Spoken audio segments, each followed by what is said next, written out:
inyo. Happy Hearts Day. Hallelujah. Happy Hearts Month pala, although this is our last Sunday po sa tema natin, knowing the power of God's love. No? Tayo patuloy na tinuturuan ng Panginoon upang maintindihan po natin kung gaano po tayo kamahal ng Diyos. No, sa iba, ito po yung nagiging basihan natin, no? The way how we love other people, dahil po sabi ng Panginoon that He first loves us. We love because God loves us first. Kaya natin naintindihan at naranasan at nakakapagmahal tayo sa iba dahil naranasan na natin ang pag-ibig ng Diyos sa buhay natin. Tama po ba? Kaya nga po, kung ang kaaway nyo ay hindi nyo pa rin mahal, ibig sabihin nun, hindi pa rin nagmamanifest ang pag-ibig ng Diyos sa buhay niya. Meron po nagkwento, sabi po niya, Pastor, tulungan niyo po ako na at anong gagawin ko? Hindi ko na po matansya ang asawa ko. Sabi ng Panginoon, love your enemy. Pastor, sobra na siya. O sige, ganito na lang gawin mo. Tumira ka sa tabi ng bahay ng misis mo. Eh bakit naman, Pastor? Eh sabi ng Panginoon, love your neighbor. Okay? So wala rin lusot. Okay, tayo pong lahat ay binigyan ng pagkakataon ng Panginoon na magmahal dahil tayo po ay mga emotional beings. Meron po tayong pandama. Kaya nga po, tuwang-tuwa po tayo pag dumarating yung love month, lalo na kapag wala yung love. Ibig sabihin, tuwang-tuwa po tayo, galak na galak po tayo dahil alam po natin how God loves us. It's how wide. It's how deep. It's how great God's love for us. Amen? Kaya po yung first Sunday po natin, na pag-aralan po natin, it's God's love empowers us to overcome sin. No? Ibig sabihin po, tinuturuan po tayo base sa pag-ibig ng Diyos kung paano po natin i-overcome ang kasalanan. Mahal po tayo ng Panginoon. At kung mahal din po natin siya, hindi po tayo gagawa ng mga bagay na nakaka-displease o nakaka-sakit ng kanyang kalooban. Di po ba? Mahal niyo po ba ang inyong asawa? Nandito po ba? It's your chance. Kung matagal mo nang di sinasabi sa asawa mong I love you, it's your chance today na sabihin sa kanyang mahal mo siya.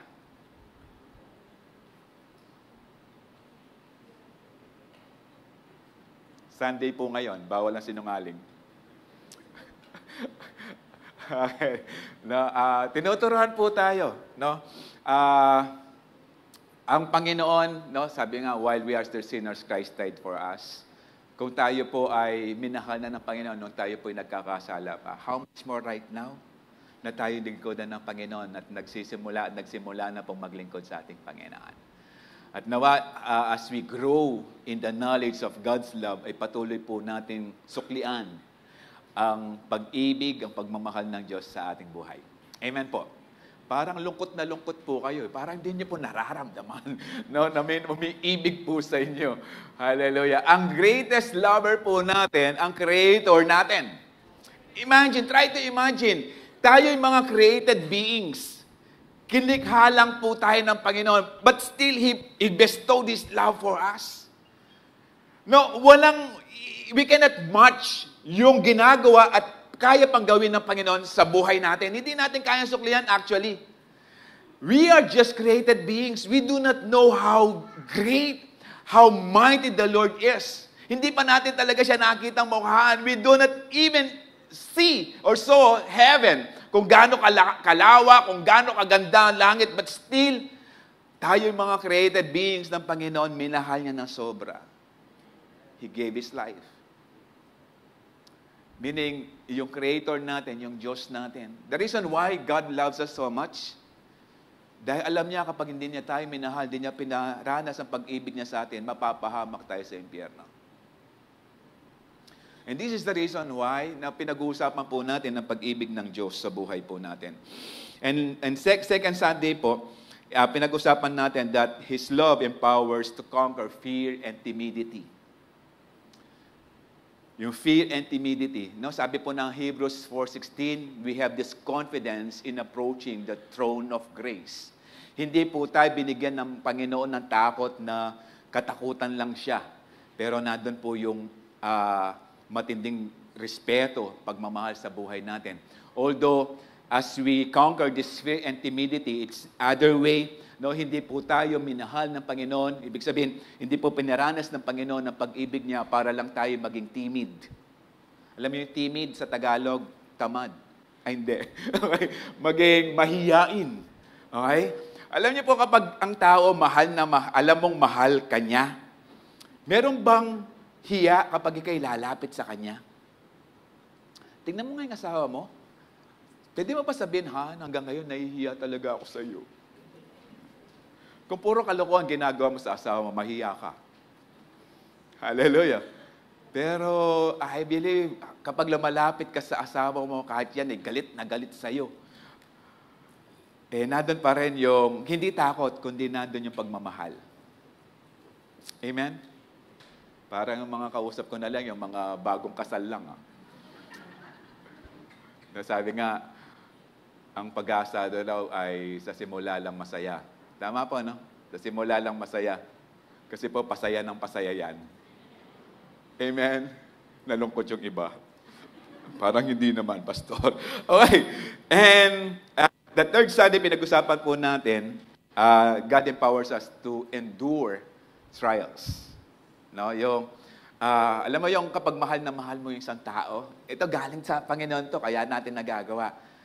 You can have yung effort talaga. No? Kahit 10 bundok pa ang lalakbayin, masunod ka lamang. No? Kahit ipapipitas sa'yo yung kulay maroon na rosas. Meron bang maroon na rosas? O violet na rosas. Meron ba? Okay? Kukunin mo. Dahil, hindi lang yon. Kahit yung mga magulang niya, ayaw sa'yo.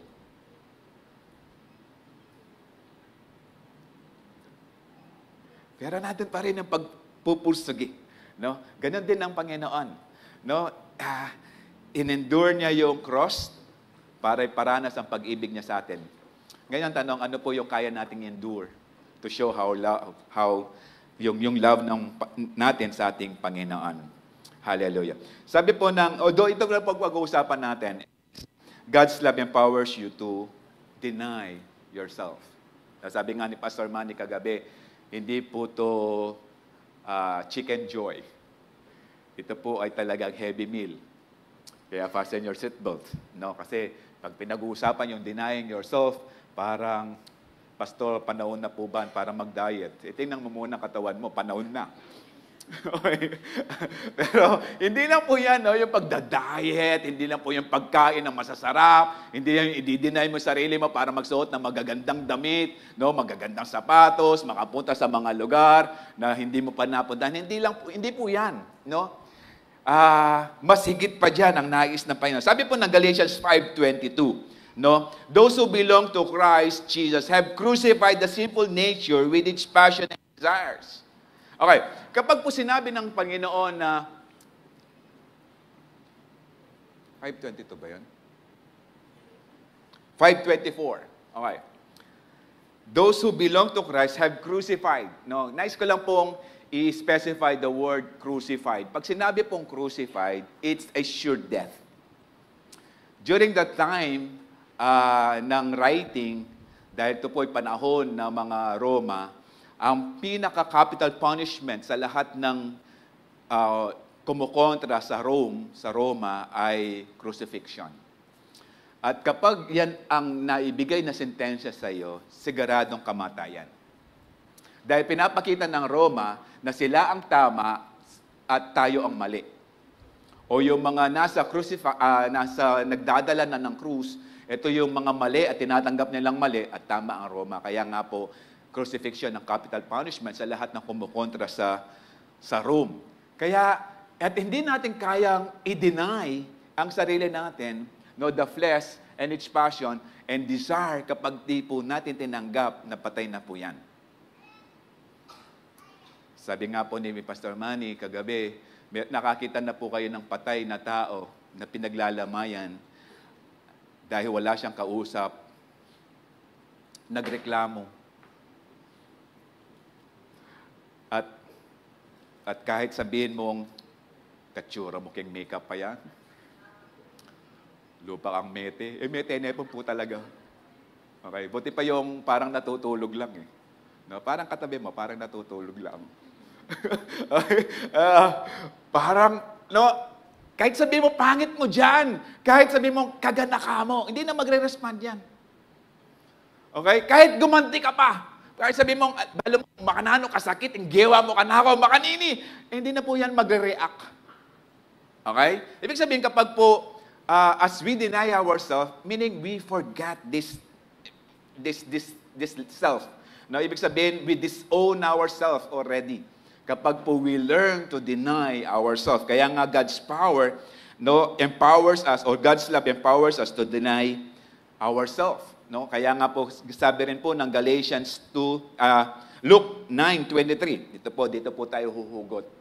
Then he said to them, kausap na po ng Panginoon, ito yung nakikinig sa Kanya. At kausap ko rin right now, yung mga nakikinig sa akin.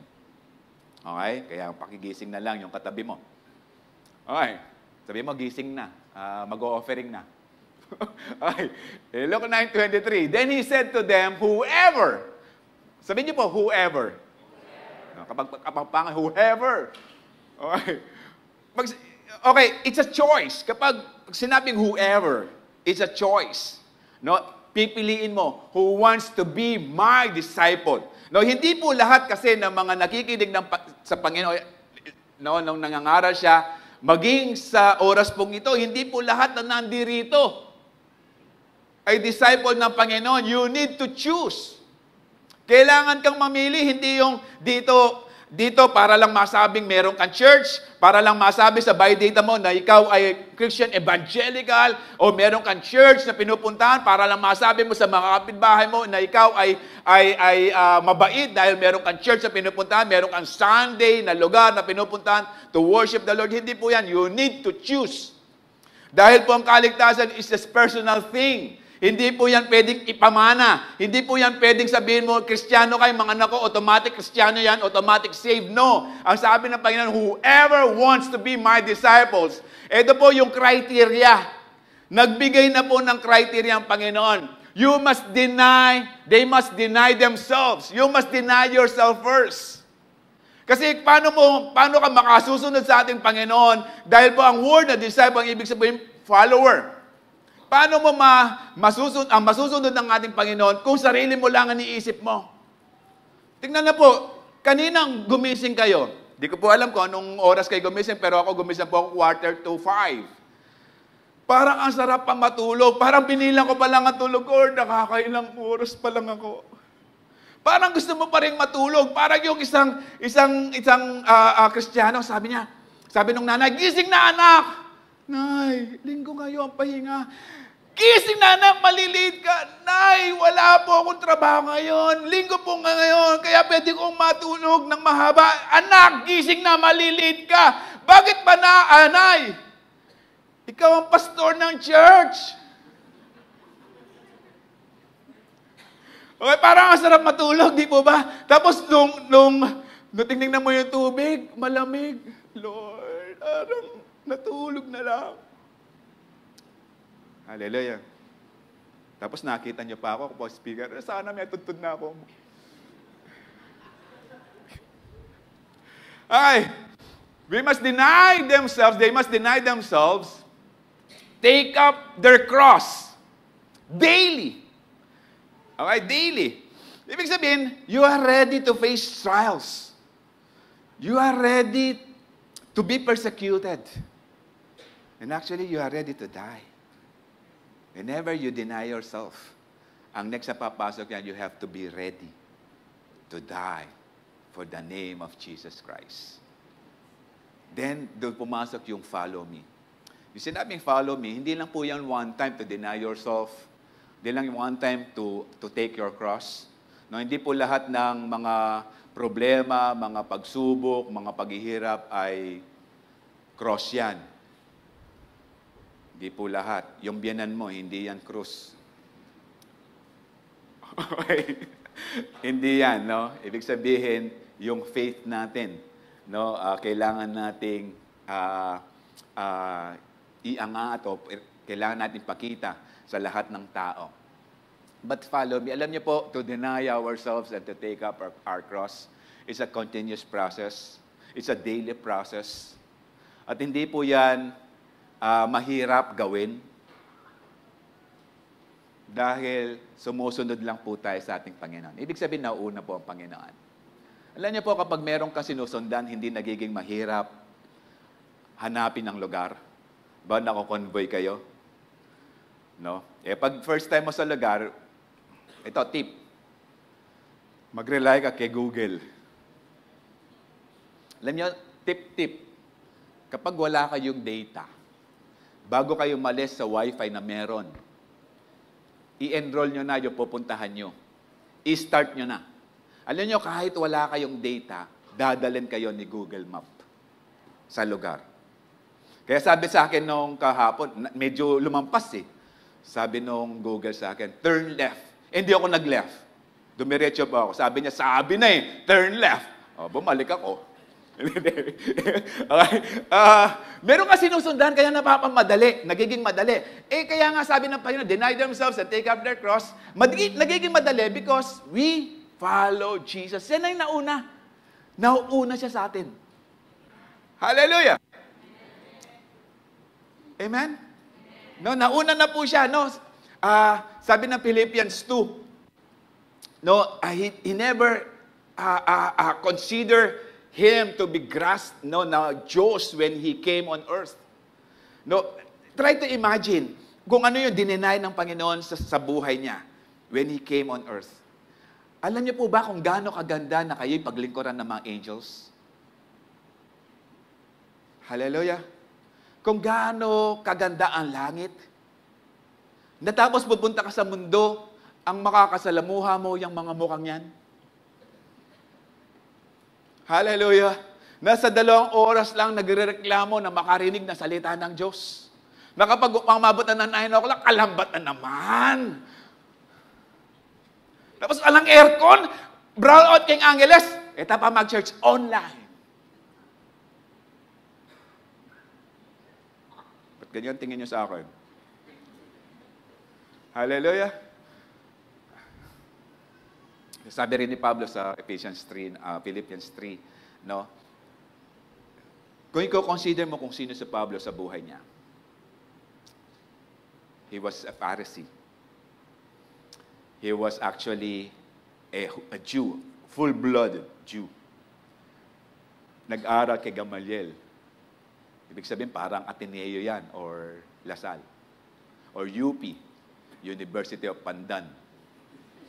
Ay, Philippines pala. But sabi niya, I consider them rubbish. Just to surpass in knowing Christ. Just to make God or Christ as my priority. I consider them rubbish. Sabi rin ng Isaiah, our righteousness, they are just filthy rags in the eyes of God. No, kaya nga, we need to deny ourselves. We need to follow the Lord. Dahil without God, we can do nothing. Amen? The reason why God wants to deny ourselves is to save us from ourselves. No, nakakatakot po kapag nag-rely lang po tayo sa sarili natin. No, kasi po, ang sarili natin gusto niya yung mga madali. Shortcut. Instant noodles. Instant coffee. And praise God, bumabalik po tayo sa brood. Ngayon, no? Bago ka magkape, hindi ka agad-agad, lulutuin mo muna. O yung iba, ginagrind muna. Pero ang gusto ng tao, shortcut. Makakatingin lang yung mga kabataan ngayon, matingnan lang siya. Aba, sila na.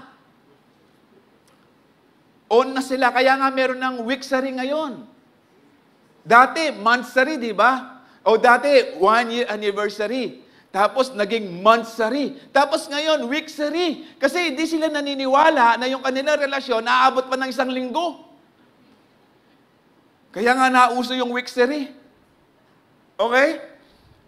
Pero shortcut, sabi po ng Matthew 7:13 to 14, enter through the narrow gate, for wide is the gate and broad is the road that leads to destruction, and many enter through it. No, marami daw pumapasok. Kasi yung wide road, madali. Ayaw natin, yung sa verse 14, but small is the gate and narrow is the road that leads to life, and only few find it. No, yung maliit at masikip na daan, ayaw natin yan. No? Tingnan mo, ayaw mo ngang may makakatabi. Yung nagkikis-kisan yung shoulder. Hallelujah. No, sino po yung tuwang-tuwa kapag sumakay ng jeep, tapos sabi nung barker, isa na lang! Tapos pagkita mo, yung upuan ganyan na lang, no? Isa na lang! Isang pigi nga lang, makakaupo. Okay? Yun po yung ibig sabihin nun. Tapos ang layo ng babiyahin mo, no? Pagbaba mo, parang nakaupo ka pa rin. Kasi hindi ka maka-straight. No? Sabi po ng Luke 9:25, kanina po 9:23, 9:25, what good it is for someone to gain the whole world, yet forfeit their very self. In Matthew 8:36, soul. Okay? Ibig sabihin, tayo, we want everything. Pero kung kapalit naman yan ng kaluluwa mo, kapatid, mag-isip-isip ka. Dito, may bilang ang buhay. Sa langit, walang bilangan. Kaya nga, we need to guard ourselves. We need also to be aware na para po ma-save tayo sa gusto ng laman. Hallelujah. Kaya nga, we need to deny. We need to know how to deny ourselves. Kasi sabi po ng Jeremiah 17:9, the human heart is the most deceitful of all things. Pag sinabing deceitful, no? Ibig sabihin, mandaraya yan. Hindi mo matansya. Kayo ba tuwang-tuwa kapag kayo'y nagsusugal, may mandaraya sa kasugalan nyo? Tuwang-tuwa ba kayo dyan? No? Sino pa yung nagsusugal dito? Okay. Of course, pag sinabi mo sa asawa mo, I love you. Tapos sasabihin niya, sana dalawa ang puso ko, di na sana nalilito. Kung sino sa inyo sa... Sino yung kumanta nun? Alam nyo, mas mahirap yung sinasabing sana dalawa puso. Kasi sa isa, dalawa na, nalilito pa. Magiging dalawa pa puso, hindi apat yon. Mas lalong nakakalito. Tama? Sa isa nga lang, problema na dahil dalawa pinagpipilian. Pero ito sinasabi, the human heart is the most deceitful of all things. Tignan mo, nung kayo ay nangliligawan pa, tanongin mo, harapin mo mister mo, ba't nung nililigawan mo ko, ang galante mo? Bakit ngayon? Jollibee na lang. Tapos sagutin mo asawa mo, ako nagbabayad sa apartment. Ako nagbabayad sa kuryente. Ako'y nagbabayad sa load mo. Jollibee pa? Okay. Of course, it's the most deceitful. Kasi nga po, if you want to win something, o someone, ang gagawin natin, papakita natin yung magaganda. Kaya nga, it's the most deceitful of all things. Tapos sasabihin nung kinasal kayo, sabi niya, till death do us part. Umubulang. Umalis ka na. 1 year pa lang, nagkahiwalay na, till death do us part. Tapos ang ganda pa ng marriage vow mo, pinaganda mo pa. Ngayon pala, hindi para sa misis mo, hindi para sa mister mo, para sa mga tao, para palakpakan ka. Kaya sinasabi ko kapag may kinakasal ako during counseling, kapag gumagawa ka ng marriage vow, do not consider yung audience. Ang iniisipin mo lang, yung magiging asawa mo. Hallelujah. No?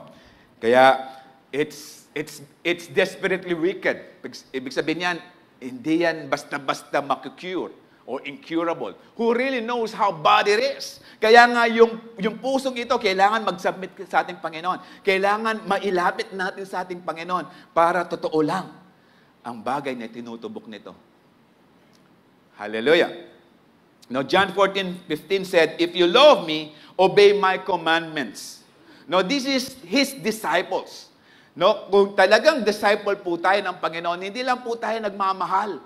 Sumusunod po tayo sa Kanya para mapakita natin kung gaano tayo talaga nagmamahal. No, kasi nga po, love without action is death. Or faith without action is death. Even love without action is nothing. No, sabihin mo lang sa asawa mo, I love you. Tapos lahat ng ayaw niya, ginagawa mo. Magkakasundo talaga kayo niyan. Amen? Yung iba, tumatango. Ayaw maglaba, ikaw maglaba. Ayaw mamlansya, hindi ikaw mamlansya. Okay. Pero ito, kapag sinabing mahal, no, yung terms, yung pinangako mo, gawin mo. Hallelujah. No, kaya nga sabi ng ulitin natin yung key verse natin, no, Luke 9:23. Whoever wants to be my disciples must deny themselves. Okay? Dahil hindi natin masusunod ng kapag sarili lang natin ang iniisip natin. No? Sino ba dito kapag nakipag-birthday, may dalang supot kagad? Okay? Ito mahirap. Hindi ka na invited, may supot ka pa. Lalo na kung invited ka pa. Siguro mas malaki supot mo. Okay? Yung iba, mautak na. No? Kasi po, mga catering ngayon, mautak na rin. Ilalagay yung plato, may plastic.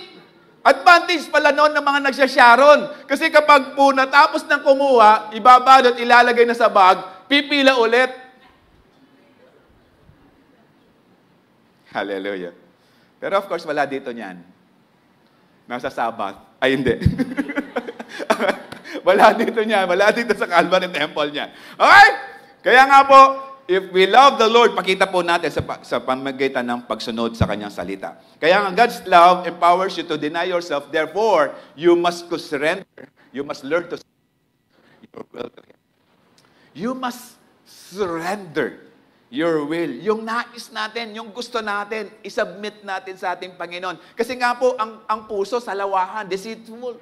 Kaya kailangan po nating i-align sa gusto ng ating Panginoon. Isuko natin ang kalooban natin sa ating Panginoon. No, tinuruan din tayo ng Panginoon sa Matthew 6:9 and 10. This is how you should pray. No, to align with God's will. Our Father who art in heaven, holy be your name, your kingdom come, your will be done on earth as it is in heaven. Your will be done on earth as it is in heaven. Kung alam natin kung ano yung mga words na yan, no, ang ibig sabihin po niyan, we need to surrender our will to Him. No?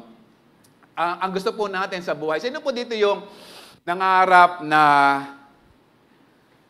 forever na mag-rent ng bahay? Nangarap na forever magtatrabaho lang? O sino dito yung nangarap na ang buhay niya magiging successful and prosperous?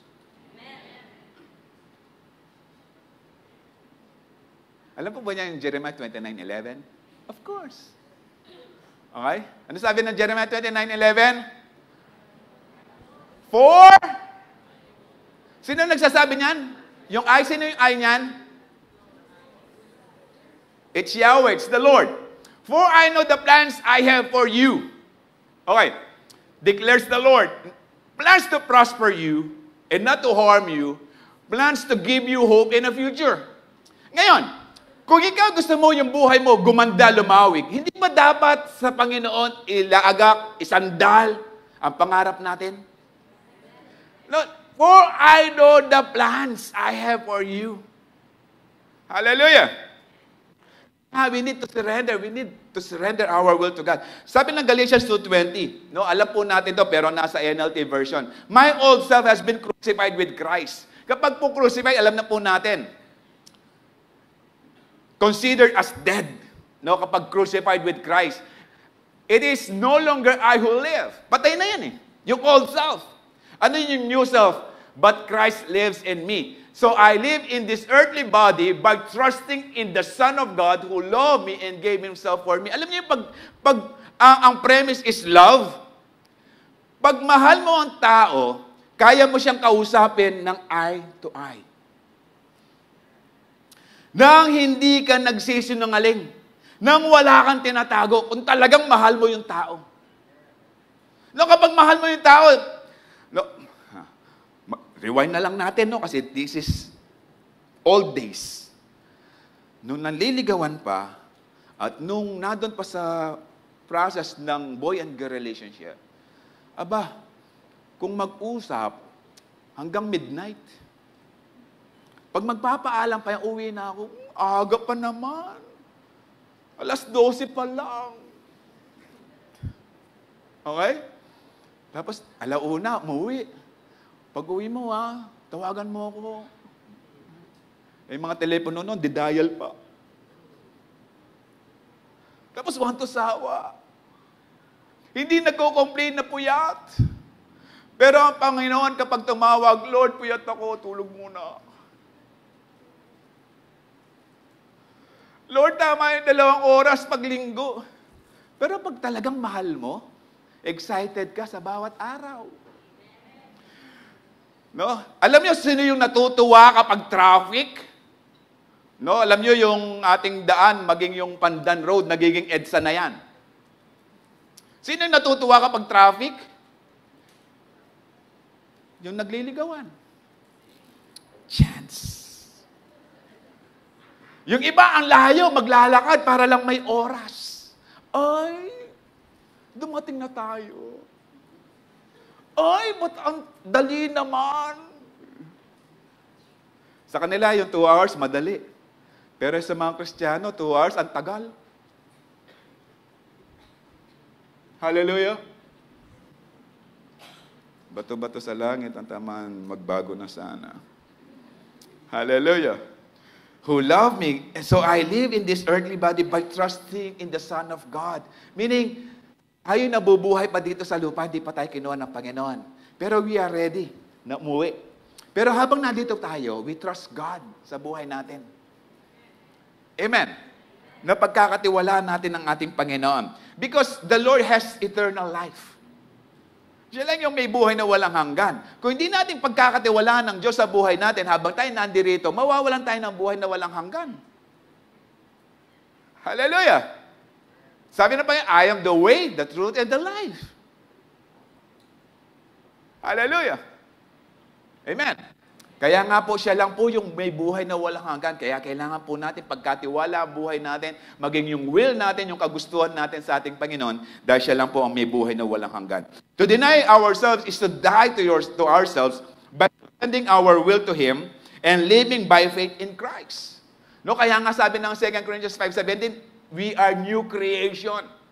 Pinagkatiwala na natin yung old self, the old has gone and the new has come. Amen. Yung old, ibig sabihin ng old, mabaho na yan. Huwag mo nang balakan.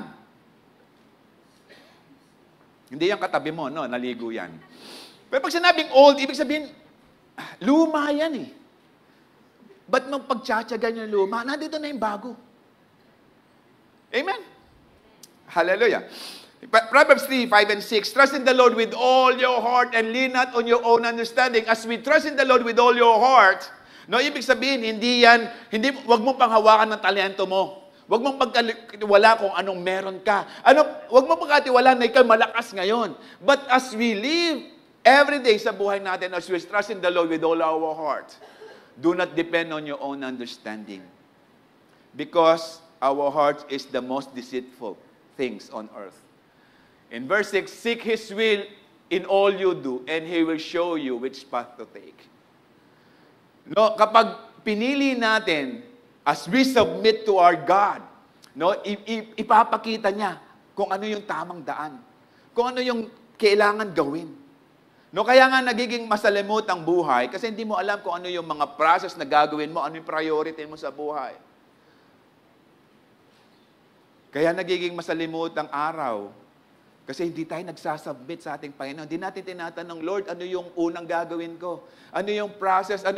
Sino lalapitan ko? Hindi sa utang, no? Sino lalapitan ko para sharean ko na salita ng Diyos? Hallelujah. No? Because God knows everything. Alam na niya kung anong mangyayari bukas. Kaya nga kailangan tayo mag-submit. Sino nakakalam bukas kakain pa siya ng tanghalian? Hindi natin alam. Maraming pwedeng mangyari. Amen. Proverbs 23:26, O my son, give me your heart. Alam niyo, kung wala ang puso natin sa ating Panginoon, hindi po natin magagawa yung pangalawa, may your eyes take delight in following my ways. Kung wala ang puso natin sa ating Panginoon, kung hindi pa rin natin alam kung paano mahalin ang Panginoon at i-priority sa buhay natin, hindi tayo masisiyahan sa pagsunod. Walang kagalakan sa pagsunod sa ating Panginoon. Pero kapag ang puso natin na isubmit na natin sa ating Panginoon, galak na galak tayo kapag po nakakagawa tayo ng mga bagay na kinatutuwa ng ating Panginoon. Hallelujah. Kaya nga po yung katalinuhan, di po yan nakukuha sa mga pusong suwail sa ating Panginoon. Ang katalinuhan ay nanggagaling at nakakamtan ng mga taong sumusunod sa ating Panginoon. Kaya nga, surrender our will to Him is giving your heart to Him and gladly following His ways. Amen. In Matthew 7:21 said, Not everyone who calls out to me, Lord, Lord, will enter the kingdom of heaven. It's not about calling God as our Lord.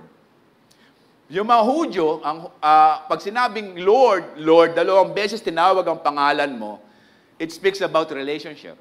Intimate relationship. So, paano mo masasabing meron kang magandang ugnayan sa ating Panginoon kung hindi ka sumusunod sa gusto niya? Only those who actually do the will of my Father in heaven will enter. So, yung mga taong walang relasyon na maganda sa ating Panginoon, nag-uunyango lang. No? Hindi ko sinasabing dito meron. Pero meron. Na tumatawag lang, Lord, Lord, sa oras na to. They don't care yung commands ng Panginoon sa buhay niya. Huwag kang aasa, kapatid, na papasok ka sa karyan ng Panginoon. Ang sinasabi ng salita ng Panginoon, only those who actually do the will of God. Yun po yung mga may magandang relasyon. Yung ayaw mong ma-displease ang Diyos sa buhay mo. Yung lahat nakafocus sa ating Panginoon. Hallelujah. Kaya nga kung ikaw ay wala pang asawa, maghanap ka kay Lord. Kay Lord ka humanap. Huwag sa mata mo. Kasi yung mata mo, pinipili niyan, gwapo. Minsan yung gwapong yan, may asawa na.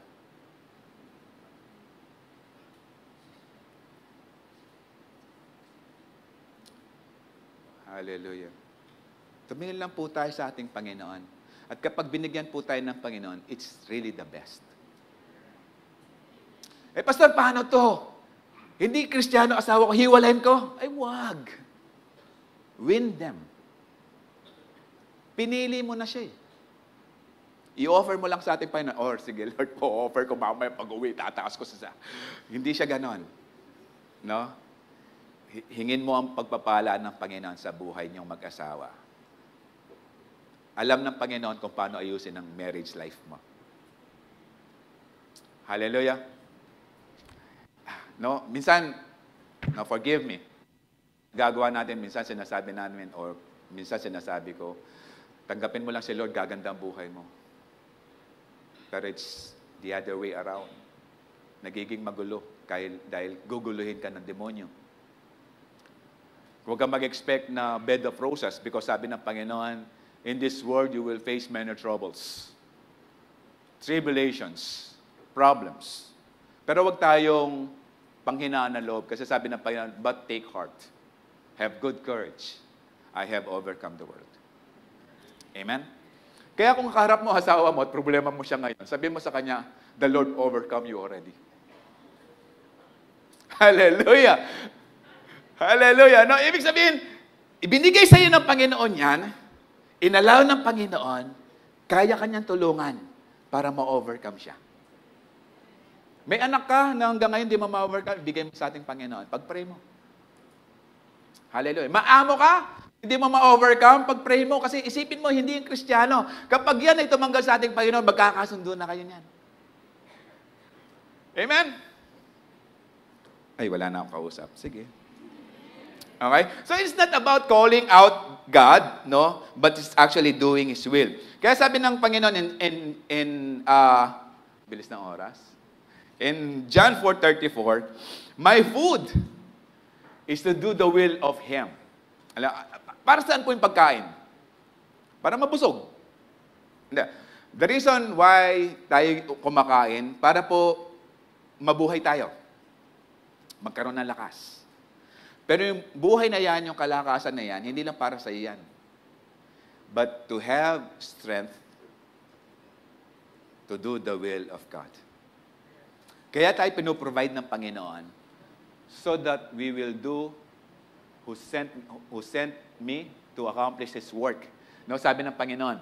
So tayo ngayon ay pinoprovide ng Panginoon para ma-accomplish natin yung work. Para magawa natin. Alam niyo kung bakit si Pablo nasabi niya kay Timothy sa 2 Timothy 4, I have finished the race, I have kept the faith. Alam niyo, ilang beses na shipwreck si Paul. Pero hindi siya nangamba na mamamatay.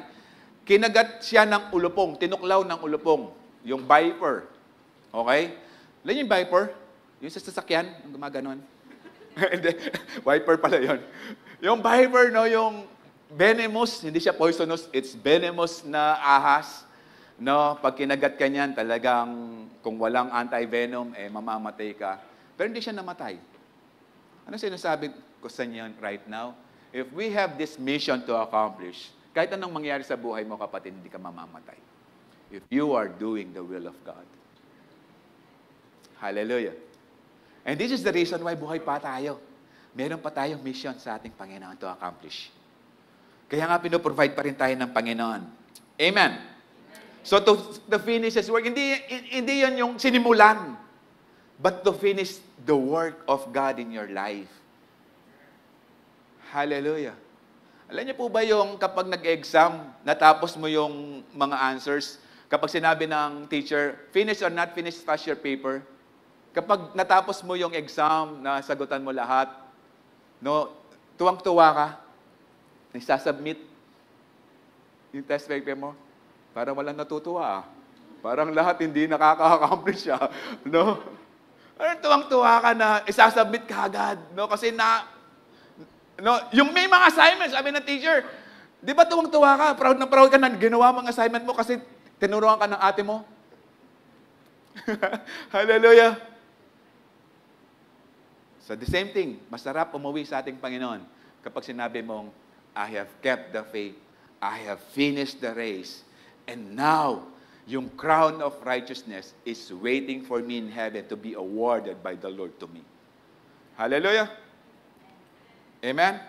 So whenever we deny ourselves by doing His will, we are being nourished, and it helps us to grow stronger.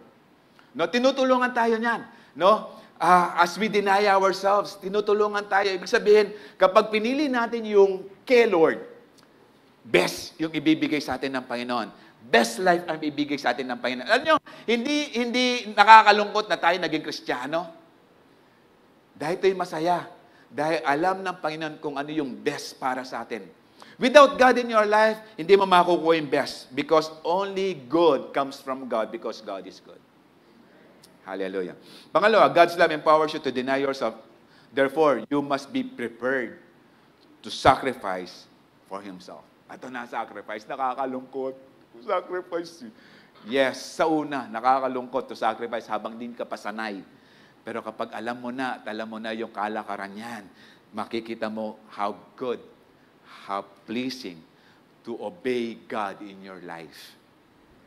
Hallelujah. Yet, for this very moment, medyo, kailangan ba talaga? No? Pero kapag nalaman mo na yung pinaka-science o pinaka-gusto ng Panginoon sa buhay mo, as you sacrifice yourself, as you deny yourself, alam mo na kapag siya nauna, gaganda ang buhay mo. Ibig sabihin, yung best life makukuha mo. Yes, sabi nga ng Panginoon, we will have persecutions. Parang hindi maganda. But merong kagandahan at the end, if we do not give up. Meron tayong buhay na wala hanggan sa ating Panginoon. Amen? Hallelujah. Romans 12:1 and 2 said, "And so, dear brothers and sisters, I plead with you to give your bodies to God because of all He has done for you." No, ang Panginoon, kaya nga sabi ni Pablo, ng Panginoon sa Romans 12:1, no, give your bodies to God. Ibig sabihin, ipaglingkod mo itong katawan na ito sa ating Panginoon. One, because God said na there is now no condemnation to those who are in Christ Jesus. Hallelujah. Pangalawa, He is for us. Ibig sabihin, tayo'y kinatagpo ng Panginoon, hindi lang no condemnation, but we have this opportunity to enter the throne of grace. We have this relationship. Okay?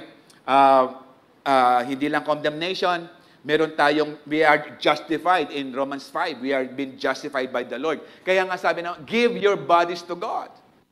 Ginastify tayo, pinatawad tayo ng Panginoon, hindi na tayo kinondemn, pero with this body, with this life, offer it to God. Because all He has done for you. No? Let them be a living and holy sacrifice. Alam niyo, ang Panginoon in the Old Testament, even before Christ, yung sacrifice dinadala sa temple. But right now, ang gusto ng Panginoon, tayo. Tayo mismo. Hindi niya gusto yung animal sacrifice. Ang gusto niya tayo. To approach the throne of grace. The kind He will find acceptable. This is the way to worship Him. Hindi po yung may ino-offer ka lang, pero yung offering mo mismo, sarili mo. Hallelujah. Maglingkod mismo ang puso sa ating Panginoon. Maglingkod ang kaisipan sa ating Panginoon. Maglingkod ang ating kalakasan sa ating Panginoon. Amen. In Romans 6:13 said, "Do not let any part of your body become an instrument of evil to serve sin.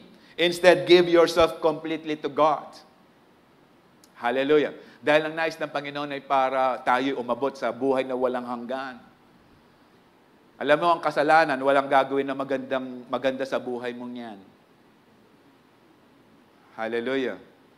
Ang ating Panginoon. Alam mo yung kasalanan, sa una lang yan, talagang masaya. Tingnan mo, habang ginagawa mo yung kasalanan, masaya. Pero pag nakikita mo na yung resulta, no, parang sinasabi, ang gwapo ko, kaya ako lapitin ng mga babae. May asawa na ako. Yung iba, kapag meron daw tummy, kaya ako, ayaw ko palakihin eh. Gumaganda lalaki. Mas gusto daw nila yung medyo umbok. O tingnan mo, nagiging problema. Yes, sa una, masaya. Add. Pero later on, divide na yan. Divided na yung sahod mo. Divided na yung oras mo. Di ba masalimuot? Tapos mamimili ka ba? Saan ako uuwi? Mini, mo. Hallelujah. Kaya kapatid, balik ka na. Balik ka na. Para magawa mo yan, balik ka sa ating Panginoon. Tuturuan ka ng Panginoon. Amen. For you were dead, but now you have a new life. So use your whole body as an instrument to do what is right for the glory of God. And this is right in serving God in this place. Kaya nasa online ka pa rin ngayon, pero meron ka namang means para pumunta dito. Mas maganda, this is the right thing to do. Kasi sa online, pwede kang magkape anytime. Pwede kang mag-text anytime. Kasi walang nakakita sa iyo. Meron si Lord. Kapag nag-worship ka sa online, kapag turuan kita, kapag sinabing amen, mag-amen ka. Ay, yung mga online po, kausap ko. Mag-amen ka sa online. Kapag sinabing taas ka, pero kung nag-online ka lang, para lang naka-online, nakatutok, tapos nagiginig, tapos ang damay, kumakain ka pa ng, ano yan? Sinehan? Worship is part of ourself. Yung totality mo, submitted sa ating Panginoon. Kaya nga kung sinasabi mong nasa online ako, tutok ka, dapat tutok. Hallelujah! May nag-text? Wala yan. Meron ba nag-text sa inyo dito? Tapos sasagutin mo. Okay? Yung iba, nakakalimutan i-silent yung phone. Nag-ring eh. Hallelujah. Amen? Nandito po ba tayo? So do not use your body as instrument to do what is right. Or use your whole self or whole body as instrument to do what is right for the glory of God. Hallelujah. Kaya nga po, it's a blessing na tayo po ay nandirito sa harapan ng Panginoon o sa sanctuary ng Panginoon. In 1 Corinthians 6:19-20, don't you realize that your body is a temple of the Holy Spirit? Kapag alam mo na at tanggap mo na that your body is the temple of the Holy Spirit, makakagawa ka pa. Hindi ba si Lord ang mauuna? And praise God, yung most holy place nasa atin na. Nasa katawan na natin ng Panginoon. The most holy place. Kaya isipin mo, kapatid, kasi kaya nga, yung heart mo, ituon mo na sa ating Panginoon. Hallelujah. Who lives in you and has given you by God, you do not belong to yourself. For God bought you with the high price, with the blood of the Lord. So you must honor God with your body. Hallelujah. No? Kaya nga kapatid, kapag magsusot ka ng damit, yung mga maiksi, sabihin mo, Lord, nakaka-glorify ba sa'yo? Ako, natutuwa ako pag may nakashort ng ganito kahali, kaiksi, tapos lalaki. Kaya nga natutuwa ako. Pero tanayin mo, Lord, nag-glorify ka ba sa sasabihin ko? Sa mga minamarites ko, Lord, nag-glorify ka ba? Sa kayabangan ko, Lord, nag-glorify ka. Kayabangan nga eh. Pero kung pinagyayabang natin sa buhay natin si Lord, walang nakakahiya. Amen. Amen? Philippians 4:8-19. As we sacrifice ourselves, ito yung bibigay sa atin ng Panginoon. At that moment, I have all I need and more. I am generously supplied with the gifts you sent me with Epaphroditus. Ganda pangalan. Meron pa pangalan na ganito? Okay. Epha na lang. Epaphroditus. Okay. They are a sweet-smelling sacrifice that is acceptable and pleasing to God. Kapag po yung meron tayong willingness to give, hindi tayo napipilitan lang, but it's actually our heart decide para magbigay, nagiging sweet-smelling sacrifice po sila. Pag sinabing sweet-smelling sacrifice, parang katulad ni Abel, nung sila ay nag-offer with Cain. Yung offering ni Abel, it's a sweet-smelling sacrifice. Hallelujah. Ibig sabihin, kinalugdan ng Panginoon. Okay? And pleasing. And 19 said, and this same God who takes care of me will supply all your needs from His glorious riches which have been given to us in Christ Jesus. Patuloy po tayo, pagpapalain po tayo ng Panginoon, papakita ng Panginoon kung gaano tayo ka-bless whenever we give. Dahil we cannot outgive God. Patuloy namin dinideclare ito. Kapag ikaw'y nagbigay sa ating Panginoon, nililang isang beses papalitan ng Panginoon is 100-fold. Actually, sa totoo lang, yung pangawalong fold pa lang, hindi mo na yan mabali. Pero there's no impossible sa ating Panginoon. Kaya niya ibigay yung 100-fold. Ngayon, may nagtatanong po sa church, bakit may first fruit? Tuloy-tuloy yun eh. Merong pastor's appreciation. Tapos, first fruit. Kung paano magkwento, malungkot din eh, no? Tapos, happy birthday, Jesus. Tako naman ng church na to. Ang dami nagtatanong, bakit may first fruit? Wala naman daw sa Bible. Meron po yan. Stated po yan. Pero ito po, hindi po namin pino-force ang lahat na magbigay ng kanilang first fruit, na magbibigay sa mga pastor. Praise God po, binibless niyo po kami. Praise the Lord. God will give you back 100-fold sa lahat na binibigyan niyong blessing sa ating mga Panginoon, sa ating mga pastor. At yung happy birthday, Jesus. Yung happy birthday, Jesus, yung mga magi, ginawa po nila. Hindi sinabi ni Mary, bawal yan, hindi yan, wala yan sa Bible. Hindi po yan sa pilitan. Pero ito po, tanongin niyo po yung mga nagbigay ng kanilang first fruit, nagbigay ng kanilang happy birthday Jesus, kung kumusta po sila. There are a lot of testimonies actually. Hallelujah. Amen. And the reason why we can give, because God gives. Hindi po persahan ito. Pero if we deny ourselves, we can obey. At sasabihin ko po sa inyo, walang pastor po humahawak ng pera ng church. Hindi po mga pastor ang nagmamanage. We have elders, group of elders na nagmamanage sa finances ng church. Meron lang po kami allowances. Binibigyan lang po kami ng allowance. And we cannot demand sa mga allowances namin. Hindi namin pwede sabihin, dagdagan mo kami. We cannot demand. But we rely sa blessing and provision ng Panginoon because God is a generous God. Hallelujah. Nakakita niyo po ba ako nag-preach na nakaganon, na sinisikmura kasi wala akong tanghalian, wala akong hapunan, wala akong almusal. Hallelujah. No, kaya nga pag niyayaya akong kumain, Pastor, kain na po kayo, kakakain ko lang kahapon. Hallelujah. Kayo tuwang-tuwa, no? Kapag yung pastor nyo, every other day lang kung kumain. Pero wala pong pastor ng Calvary Temple ang kumakain every other day. We are ample supply by God. Hallelujah. Amen.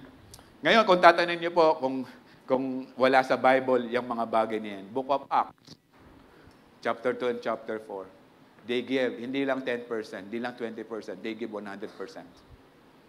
Naging kalulu ba sila o kalulu? Naging mahirap ba sila? Hindi. They were supplied by God as well. Si Zacchaeus nagbigay ng half of his possession sa mga mahihirap. Meron bang record sa Bible na si Zacchaeus naghirap ang buhay niya? Ang pangako ng Panginoon, if you give, more will return. You will receive more. Amen. May lungkot kayo. Hallelujah. No? Si Lord na una nag-sacrifice, no? Sabi ng 2 Corinthians 8:9, though He was rich. No? Basahin po natin. In 2 Corinthians 8:9. No? This is Jesus, no? For you know the grace of the Lord Jesus Christ, that though He was rich, yet for your sake, for our sake, He became poor, so that through His poverty might become rich. Iniwanan ng langit para lang maranasan natin ang kagandahan at yung well-blessed na buhay. No?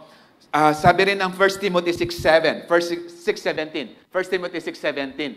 Command those who are rich in this present world not to be arrogant. Wag maging mayabang. Not to put their hope in their wealth. No? Hindi yun ang kayamanan nila, ang pag-asa nila, which is so uncertain, but to put their hope in God, who richly provides us with everything for our enjoyment. No, as we sacrifice, as we deny ourselves sa ating Panginoon, hindi yan nakakalungkot na bagay. It's for our enjoyment. Hindi po killjoy ang Panginoon. He gives. He knows what is best for us. Kaya nga, kailangan po natin i-deny sa ating sarili para pong makasunod sa ating Panginoon. For I know the plans I have for you, says the Lord. Kiniklaim natin, but at times, hindi po natin pinapamuhay. Hallelujah. Wala na po akong kausap. God wants us to deny ourselves by being generous and to protect us from deadly greed and to bless us abundantly. Alam niyo po yung deadly greed. Alam niyo po yung greed. Hindi lang po isang level yan. Marami pong level ang greed. Nagsisimula yan sa grade 1. Ibig sabihin, kapag yan pumasok yung greed, it's deadly, it's poisonous. No, it can kill. Pero ang gusto ng Panginoon to bless us abundantly. As we deny ourselves, as we entrust even our finances sa ating Panginoon. Sabi rin ng Hebrews 13:16, do not forget to do good and to share with others, for with such sacrifices, God is pleased. Natutuwa ang ating Panginoon. And third, last, yung iba noon, kapag sinabi mong, and last point, palakpakan eh. Kasi gusto nang umuwi. Okay, God's love empowers you to deny yourselves. Therefore, you must follow Him with all the way to the end. Pag sinabing all the way, todo, pati bato. Hallelujah. Walang ititira. Todo, pati bato. To follow Jesus is to put Him first. Siya yung nauuna. In Luke 9, tuloy natin sa 9. He said to one another, to another man, follow me. No? Ito, kung babasahin natin yung 58 or 57, merong lumapit, Lord, I will follow you. Okay? Sabi ng Panginoon, yung foxes, walang holes, no? Yung mga birds, walang nest, no? Pero itong pangalawang ito, sabi ng Panginoon, follow me. It's actually opportunity para makarinig sa ating Panginoon, follow me. Okay? Pero ano sabi ng lalaki? Lord, first let me go and bury my father. Sabi ng Panginoon, Jesus said to him, let the dead bury their own dead, but go and proclaim the kingdom of God. No, sinasabi ng Panginoon dito, o sinasabi ng lalaki, Lord, hindi ngayon. Posibleng lalaki, yung tatay niya hindi pa patay. So, buhay pa. So, hintayin mo nang mamatay. Ibig sabihin, hindi pa talaga siya ready sumunod, kaagad-agad. Kino-consider pa niya kasi kapag namatay yung tatay niya at wala siya sa bahay nila, umalis na, wala na siyang mana. Okay? Or, panganay pong lalaking ito, kailangan responsibilidad niya, yung mga magulang niya, na hanggang mamatay. Pero sinasabi ng Panginoon, kung hindi ka susunod, maging sila mamamatay. Kasi the only thing to have life is to follow the Lord. Hallelujah. No? At sinabi rin, sinunod, still another, he said, I will follow you, Lord, but first let me go back and say goodbye to my family. Hindi pa rin kaagad-agad ito kasi kino-consider pa yung pamilya. No? Parang sinasabi ng lalaking ito, Lord, sandali lang. Check ko muna kung papayagan ako. No, sino dito yung nakipag-bargain, gustong may bilin, nakipag-bargain, nakipagtawaran, tapos later on sasabihin niya, ay sandali lang, i-consult ko muna sa misis ko. Ay sandali lang, tatanong ko muna. Nakipag-bargain na, nakipagtawaran na. Tapos sasabihin, ay teka, papaalam ko muna. Para sinasabi ng lalaking ito, Lord, hindi ngayon. Alam, pag sinabi ng Panginoon, follow me, kailangan tayong sumunod agad-agad. Because as we delay it, may mga consequences. Hallelujah. No? I believe, marami po sa mga pastor po natin na sa hindi nila kaagad pagsunod, may mga consequences sa buhay po nila. Kaya sunod po kaagad tayo. Pero ano sabi ng Panginoon, 62? Jesus replied, no one who puts a hand to plow and looks back is fit for service in the kingdom of God.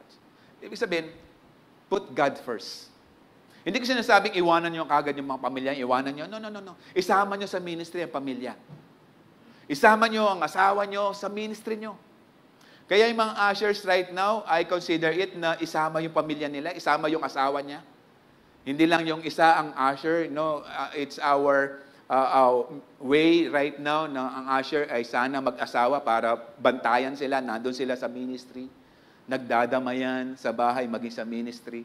Alam yun, kung gano'n at kaganda yung asawa mo, kasama mo sa ministry, hindi nakasimangot. Kundi supported siya sa ministry mo kapag alam na alam niya yung kahinaan mo. Alam niyo, nung ako youth pastor, pumapasok po kami sa mga campuses at meron kami mga recollection soul day.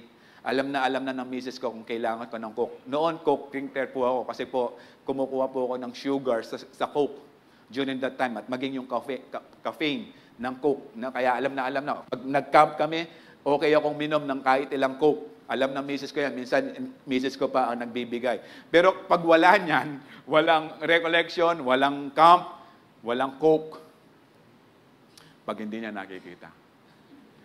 No, pero ngayon, nag-change po ako. Sa brood po, coughing po ako ngayon. No, nagko-coffee na po ako ngayon. No? Pero sinasabi ko, isama po. Kaya nga nagkaroon ng hiwalayan na pamilya ng mga pastor. Excuse. Dahil hindi nila kasama ang kanilang pamilya sa ministry. You know, Benny Hinn, muntik na nagkahiwalay ang kanyang asawa, nagkaroon ng divorce. Kasi hindi niya nasasama yung asawa ni Benny Hinn sa kanyang ministry. Pero nung na-realize ni Benny Hinn, ngayon sa prayer time ni Benny Hinn, kasama niya na misis niya. Kasama na rin niya sa ministry. Those who follow fully without conditions are truly blessed. Yan ang nais ng Panginoon. Tingnan mo, sa Mark 10:28, Peter began to say to him, "See, we have left everything to follow you." No? Pero sabi ng Panginoon, Jesus, truly I say to you, there is no one who has left houses or house, brothers or sisters, or mother or father, or children or land for my sake and for the gospel, for the Lord and for His ministry, who will not receive 100-fold now in this time. Tingnan niyo po. Who will not receive 100-fold. Hindi pwedeng hindi sila tatanggap ng 100-fold na pagpapala ng Panginoon. Now in this time, houses and brothers and sisters and mothers and children and the land with persecutions in the age to come, eternal. Ngayon, maging sa buhay na walang hanggan. Pero take note, doon sa 29, nandun po yung house, brothers, sisters, or mother or father. Pero pagdating sa 30, no, as napansin ko lang po to, houses, brothers, sisters, and mothers, and children. Wala yung father. Because as you follow the Lord, as you deny yourself to the Lord, God is our Father. Hindi lang 100-fold yan. To receive God as our Father. Hallelujah. Kaya nga po, sumundol lang po tayo. No? In John 8 said, when Jesus spoke again to the people, He said, I am the light of the world. Whoever follows me will never walk in darkness but will have the light of life. Hindi niya sinabi na ako yung ilaw, ako yung source of light. Now, without me, sinasabi ng Panginoon sa atin right now as we entrust our life to God, yung buhay natin, magliliwanag yan. May mga problema, pero makikita mo, may solution because God will encourage you. Alam niyo, pag may problema, madilim po ang nakikita natin. But as we remember God's promises, nagiging maliwanag po yung point of view, yung outlook natin sa buhay, kahit may mga problema. Amen? Kaya nga sabi ng Luke 9:23, whoever wants to be my disciples. So yung mga disciples ng Panginoon, iniilawan ng Panginoon. Kahit saan magpunta, kasama nila ang ating Panginoon. Self-denial is following Jesus to the end and never walking in darkness for the pleasure of the flesh. Alam niyo po, kapag flesh ang pinag-uusapan, gusto niyan madilim. Dahil sa kadiliman, maraming kalokohan. Pero ito sinasabi ng Panginoon, yung buhay po natin, hindi na yan papasok sa kadiliman because of the pleasure of the flesh, because we have put it in our God. And then napag-aralan natin kung paano natin i-deny ang sarili natin sa harapan ng Panginoon. Hallelujah. In Matthew 24:13, but the one who endures and bears up under suffering to the end will be saved. Lahat po ng nagbigay ng kanilang buhay till the end will be saved. Hallelujah. We are calling Jesus as our Lord. Amen? Kung si Jesus ang ating Lord, siya masusunod. Hindi po tayo. And that is denying ourselves. Hindi ito yung reason why we pray because we need something from God. Alam ng Panginoon ang kailangan natin. Alam ng Panginoon yung pangangailangan natin everyday. Ang gusto lang niya yung puso.